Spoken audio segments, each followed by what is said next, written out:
This is the third lecture relating to Hydrosphere and Oceanography, in which we will discuss about tides and the kinds of tides. The sea water rises regularly twice a day at regular intervals. This periodic phenomenon of alternate rise and fall in the level of seas is known as tides. Tides are produced as a gravitational interaction of the Earth, Moon, and the Sun. The nature and magnitude of tides vary from place to place. Those factors controlling the nature and magnitude of tides are: one is the movement of the Moon in relation to the Earth. The second factor is changes in position of the Sun and Moon in relation to the Earth. The third factor is uneven distribution of water over the globe. And the fourth factor is irregularities in the configuration of the ocean. The contrast in heights of tides can be demonstrated by the example of Oka in Gujarat, where tide height is 2.5 meters, and the Bay of Fundy in United States of America, where the tide height is between 15 and 18 meters. The position of the Moon in relation to the Earth determines the magnitude of tides. Thus, on full moon and new moon, the Moon and the Sun are almost in a line with the Earth, and they exert their combined pull on the Earth. Therefore, on these 2 days, the tides are the highest and are known as the spring tides. Similarly, when the Moon is at first and the last quarter, the Sun and the Moon are at right angles to the Earth's current. The attraction of the Sun and that of the Moon tend to balance each other. As a result, tides with the lowest amplitudes occur, and these tides are known as neap tides. Although the tides occur twice a day, their interval is not exactly 12 hours. Instead, they occur at regular intervals of 12 hours and 25 minutes. This is because of the Moon revolves around the Earth from west to east, and each day it moves a bit to the east. If observed from 2 consecutive days, this time is largely explained. Like the tide interval of 12 hours and 25 minutes, as tides occur twice a day.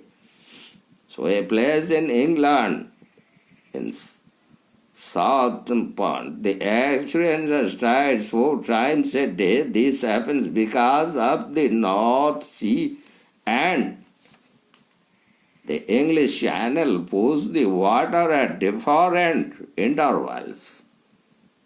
The very significance and that tides also occur in gulfs. The gulfs with wide fronts and narrow rears experience higher tides.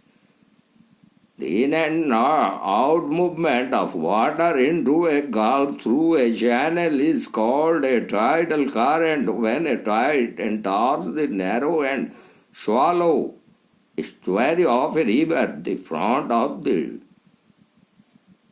tidal wave appears to be vertical owing to the piling of water of the river against the tidal wave and the friction of the river bed. The steep-nosed tide crest looks like a vertical wall of water rushing upstream and is known as a tidal bore. The favorable conditions for tidal bores include strength of the incoming tidal wave slope, and the depth of the channel and the river flow. In India, tidal boats are common in the Hooghly River in West Bengal. Now we'll discuss about the very significance of tides. Tides generally help in making some of the rivers navigable for ocean-going vessels. London and Calcutta have become important ports owing to the tidal nature of the mouths of Thames River and Hooghly rivers, respectively. Tides also clear away the sediments brought by the rivers and thus retard the process of delta formation. The tidal forces may also be used as a source for generating electricity, as France and Japan, for example, have power stations which convert tidal energy into electricity. And now, in especially, we'll touch about the coral reefs. So, coral reefs are nothing but calcareous rocks formed from the skeletons of minute sea animals called polyps. The polyps extract calcium salt from sea water to form hard skeleton which protect their subbodies. The skeletons give rise to corals. The corals live in colonies fastened to the rocky sea floor. New generations develop on skeletons of dead polyps. The tabular skeletons grow upwards and outwards as a cemented calcareous rocky mass collectively called corals. The shallow rock created by this deposition is called reef. These reefs later on evolve into islands. So now we will discuss about certain important types of coral features, and in particular the fringing reef. It is a coral platform attached to a continental coast or an island, sometimes separated by a narrow, shallow lagoon or channel. A fringing reef runs as a narrow belt, 0.5 kilometer to 2.5 kilometer wide. This type of reef grows from the deep sea bottom, with the seaward side sloping steeply into the deep sea.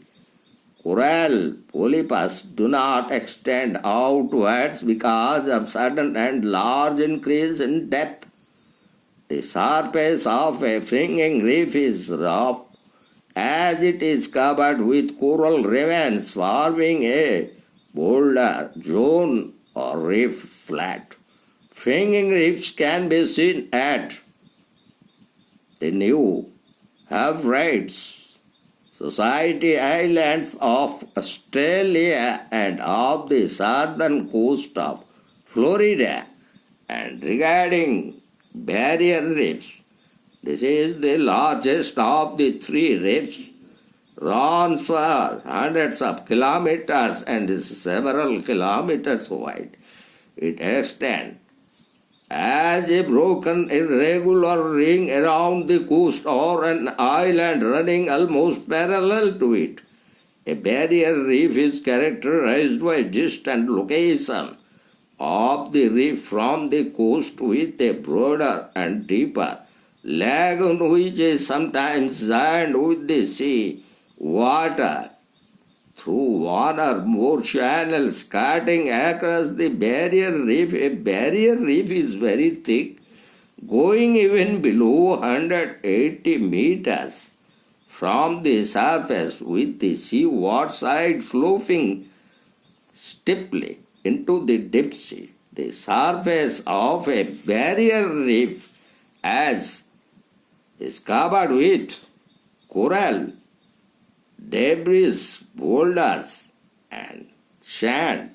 The great famous example of this type of barrier reef is the Great Barrier Reef of the coast of northern or northeastern Australia, which is around 1,900 kilometers long and 160 kilometers wide. And now we'll go to discuss another important portion falling under hydrosphere or oceanography, and that is relating to the marine resources. So, in particularly marine resources and their utilization by the mankind.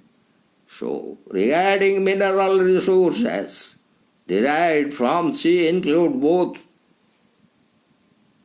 metallic and non-metallic resources which are present either in the dissolved form or as suspensions. The dissolved salts include common salt, sodium chloride, and the salts of magnesium and bromine.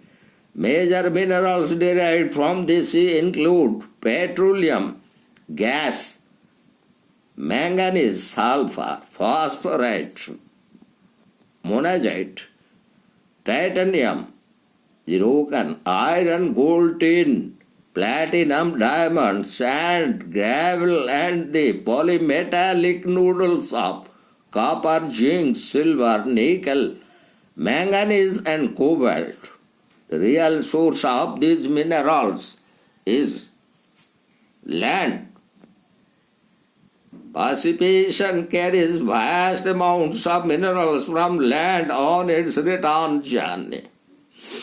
Sea mining is up to 20 times more expensive than land mining. Oil and natural gas are the most important of all the mineral resources derived from the sea. They constitute up to 90% of the value of minerals derived from sea.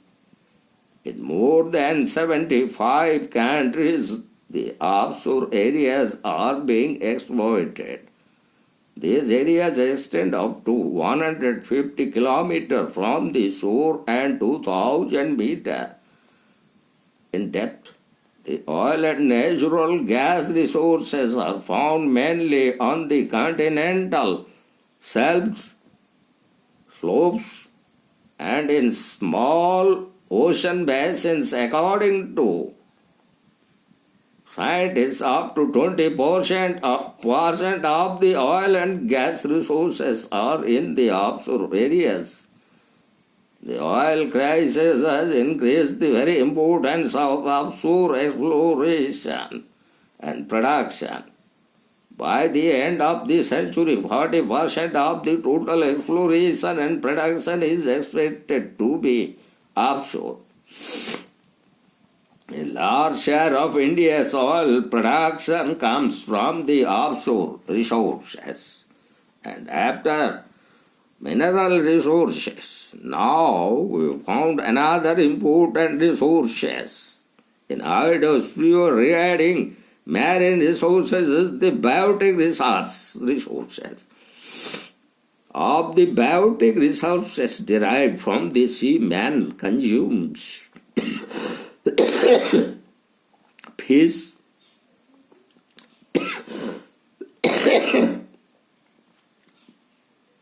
crustaceans, seaweeds, and other edible forms of marine life. Marine animals provide oil for leather, glue, and cattle feed. Marine plants and animals are used in curative medicine.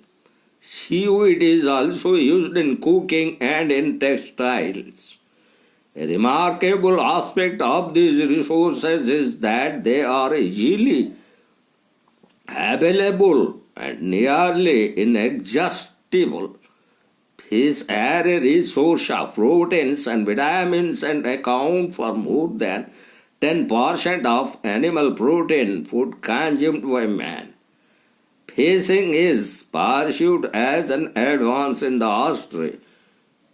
Major producer countries like Japan, Russia, South Korea, Norway, Iceland, Portugal, and England employ modern technological inputs like trawling and drifting echo sounders to locate shoals of fish and the depth at which they are swimming, and computerized sensor to locate fishing grounds.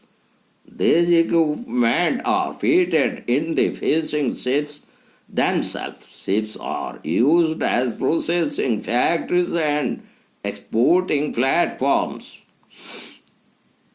Advanced refrigeration technology is used to preserve the fish catch.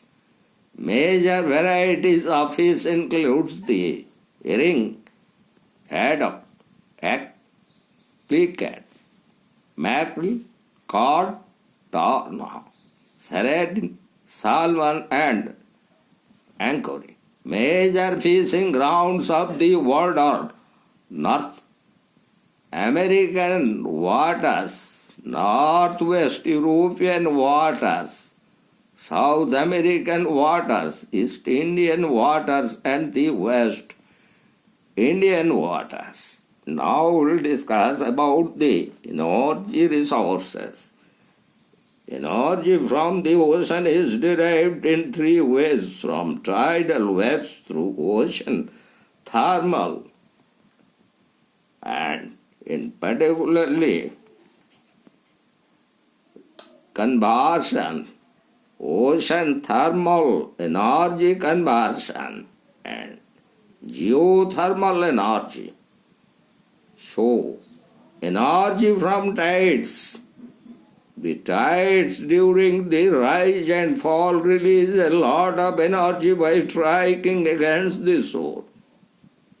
This piston action can be used to operate a turbine and produce electricity. The major obstacles in power generation from tides are the irregular nature of tides and high cost involved. The potential in India of power generation from tidal waves has been estimated at 8,000 megawatt to 9,000 megawatt. The bulk of it coming from the Gulf of Cambay near Gujarat. Already United States of America and the Russian countries Japan and France are producing power from tides. So in this lecture we have completed about the marine resources in different forms like mineral resources, biotic resources, energy resources, and how energy being produced from tidal waves. And in our next part, in our upcoming lecture, we would like to complete this series of lecture relating to hydrosphere and oceanography, as we will discuss another important topic concerning hydrosphere and oceanography, and that is salinity.